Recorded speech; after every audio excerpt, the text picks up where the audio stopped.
हे मेरे भोले बाबा, मेरी सहायता कीजिए प्रभु। मैं बुरी तरह से फंस गया हूँ। मैंने जमींदार साहब को कर्जा लौटा दिया था, फिर भी जमींदार मुकर गया। आपके सिवाय मेरा कोई नहीं है। आप तो जगत के पालनहार हो, आप तो अंतर्यामी हो, आपको सब कुछ पता है। आपसे क्या छुपा है। जब मैंने जमींदार के पैसे लौटाए, आप वहाँ मौजूद थे। भले ही मुझे किसी ने देखा या नहीं देखा, लेकिन आपने तो सब कुछ देखा है कि मैंने जमींदार का सारा कर्जा लौटा दिया था। मेरी लाज रखो प्रभु, वरना मुझे सबके सामने अपराधी घोषित कर दिया जाएगा। मैंने इतने सालों से आपकी भक्ति की है, कभी कुछ नहीं मांगा, आज मांगता हूँ। आपको आपके भक्त की लाज रखनी ही पड़ेगी। उस जमींदार ने ऐसा षड्यंत्र रचा कि मैं उस षड्यंत्र में फंस गया। मैं उसे पार नहीं कर पा रहा। ये मेरे बस की बात नहीं है। मेरे पास आपके अलावा कोई भी सबूत नहीं है। आप ही मेरे गवाह हो और आप ही सबूत हो। हरिया ये सब बोल ही रहा था कि तभी उसके दरवाजे पर दस्तक हुई। फिर हरिया ने दरवाजा खोला तो उसके सामने एक नौजवान खड़ा था। भाई कौन हो तुम और तुम्हें किससे मिलना है? मेरा नाम शिवा है और मुझे आपके बेटे किशोर ने भेजा है, जो शहर में नौकरी कर रहा है। बात यह है कि मैं पास के ही गांव सोनपुर में रहता हूँ। मैं और किशोर दोनों एक साथ ही शहर में नौकरी करते हैं। किशोर के पास कुछ पैसे इकट्ठे हो गए थे। वो पैसे उसने मेरे साथ आपके लिए भिजवाए हैं, क्योंकि मैं अपने गांव सोनपुर आ रहा था, तो उसने पैसे मुझे थमा दिए आपको देने के लिए। हरिया अपने बेटे के दोस्त को देखकर बहुत ही खुश हुआ। आओ बेटा शिवा आओ, तुम भी मेरे बेटे जैसे ही हो। घर के अंदर बुलाकर हरिया ने शिवा की खूब आवभगत की, उसे खाना खिलाया। शिवा ने अपने साथ लाए हुए पैसे हरिया को थमा दिए। अब आप मुझे आज्ञा दीजिए, मुझे अपने गांव निकलना होगा। बेटा अब तो दिन ढल चुका है और तुम आज की रात यहीं पर रुक जाओ, सुबह चले जाना। शिवा इस बात पर राजी हो गया। इसके बाद वे दोनों बैठकर बातें करने लगे। बातों ही बातों में हरिया ने शिवा को अपनी सारी आप बीती बता दी कि किस तरह से जमींदार ने उसके साथ धोखा किया और जो कर्ज से वापस कर चुका है, उस कर्ज के लिए जमींदार उसे बदनाम कर रहा है। हरिया की सारी व्यथा सुनकर शिवा बोला, चाचा बिल्कुल भी चिंता मत कीजिए, मुझे पूरा यकीन है कल सुबह तक कोई ना कोई रास्ता जरूर निकल आएगा। ईश्वर ने चाहा तो भरी पंचायत में आप बेगुनाह साबित होंगे और उस जालिम जमींदार का भांडा फूट जाएगा। कल मैं भी आपके साथ पंचायत में चलूंगा। ठीक है बेटा, तो तुम भी मेरे साथ पंचायत में चलना। मुझे ऐसा लगेगा कि जैसे मेरा अपना बेटा ही मेरे साथ है। फिर अगले दिन सुबह जब पंचायत शुरू हुई तो मुखिया, जमींदार, हरिया, शिवा और गांव के कई लोग वहां पर मौजूद थे। पंचायत की कार्यवाही शुरू हुई। आज तो मजा आने वाला है। आज भरी सभा में हरिया की इज्जत की धज्जियां उड़ जाएगी। ये अपने आप को बहुत स्वाभिमानी आदमी समझता है ना। आज इसका सारा स्वाभिमान चूर चूर हो जाएगा। आज के बाद ये किसी को मुंह दिखाने लायक नहीं रहेगा। बोलो हरिया, जमींदार के खिलाफ आज तुम क्या सबूत लेकर आए हो? हरिया आंखों में आंसू लिए इधर उधर देखता रहता है। जमींदार हरिया को देखते हुए बोलता है, मुखिया जी, आप भी क्या इस हरिया की बातों पर भरोसा कर रहे हो? जब हरिया मेरे पास आया था तो इसने पैसे दोबारा उधार लिए थे। आप अपना समय व्यर्थ न करके फैसला सुना दीजिए। जमींदार की बात सुनकर मुखिया ने कहा, बहुत देर हो चुकी है, हम और प्रतीक्षा नहीं कर सकते। हमने फैसला कर दिया है कि जमींदार सच बोल रहा है और हरिया। इससे आगे मुखिया जी कुछ कहते, उतने में ही एक आवाज आती है, रुकिए मुखिया जी, मैं इस जमींदार की सारी सच्चाई को जानता हूँ। यह सुनकर सारे गांव वाले उस नौजवान की तरफ देखने लगते हैं और जमींदार चौंक जाता है। उसकी आंखें फटी की फटी रह जाती हैं। तुम कौन हो?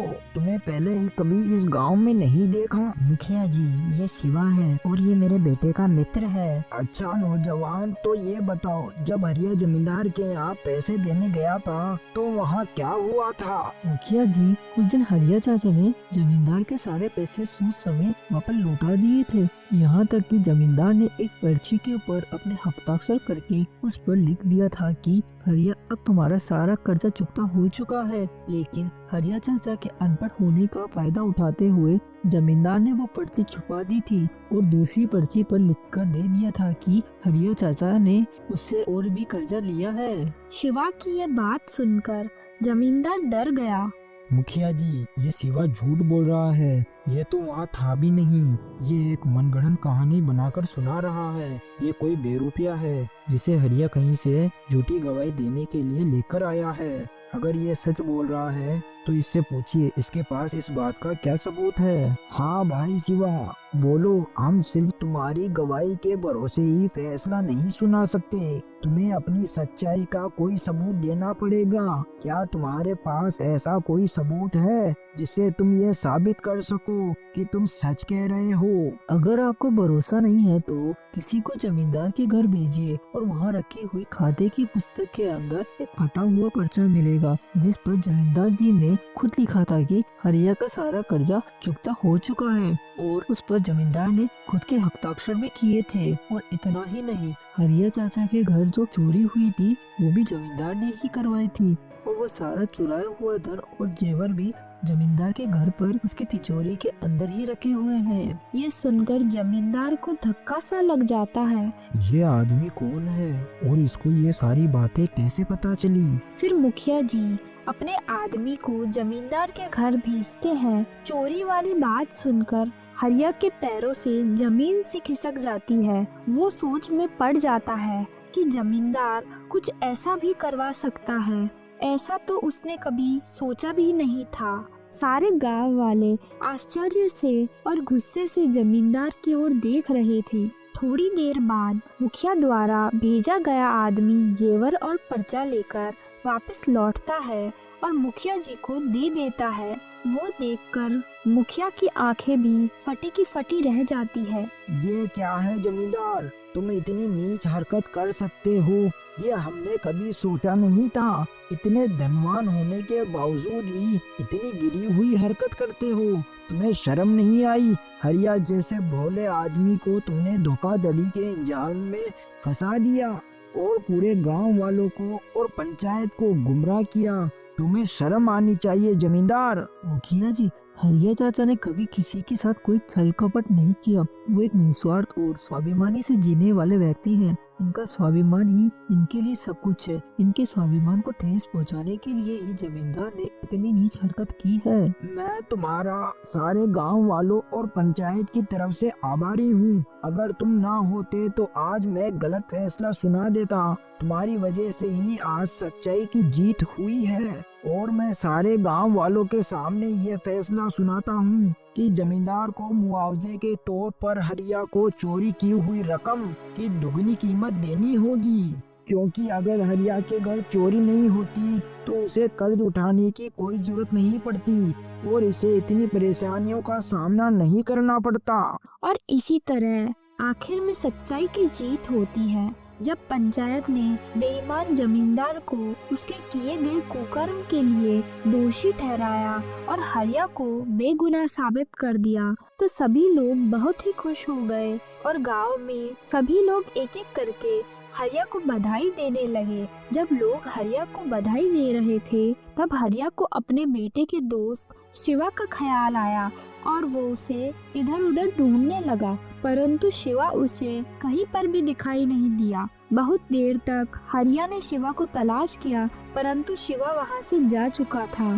तुम्हारा बहुत बहुत धन्यवाद शिवा बेटा। अगर तुम सही वक्त पर नहीं आते तो आज मुझे सजा मिल जाती। तुमने बिल्कुल सही समय पर आकर मुझे बचा लिया, परंतु शायद उसे अपने गांव जाने की जल्दी थी, इसीलिए वो मुझसे बिना मिले ही निकल गया। पर हरिया ने मन में निश्चय कर लिया था कि जब भी उसका बेटा किशोर शहर से वापस आएगा तो वो उसके साथ शिवा के घर अवश्य जाएगा ताकि उसका धन्यवाद कर सके। पूरे गांव में हरिया की बेगुनाही साबित हो चुकी थी, जबकि जमींदार पूरे गांव में बदनाम हो चुका था। हरिया इस बात से निश्चिंत था कि अब उसके सिर पर कोई कलंक नहीं लगा। इस तरह एक हफ्ता बीत गया और एक हफ्ते बाद हरिया का बेटा किशोर घर आया।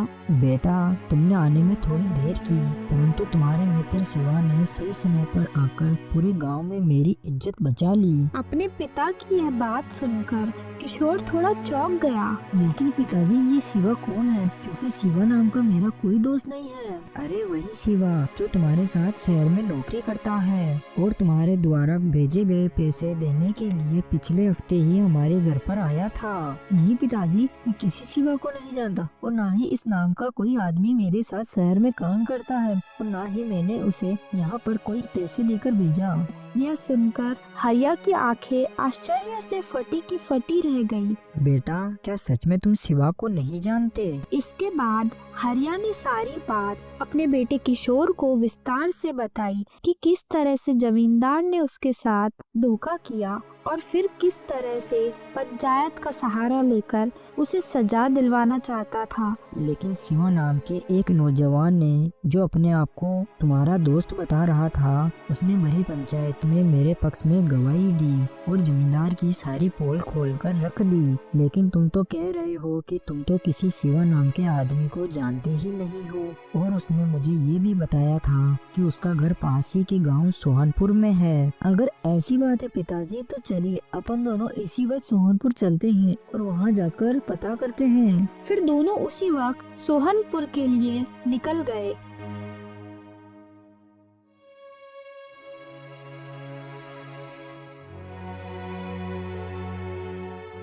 सोहनपुर पहुंचकर उन दोनों ने गांव के सभी लोगों से शिवा के बारे में पूछा, लेकिन पूरे गांव में घूमने के बाद भी शिवा नाम का वो लड़का उन्हें नहीं मिला।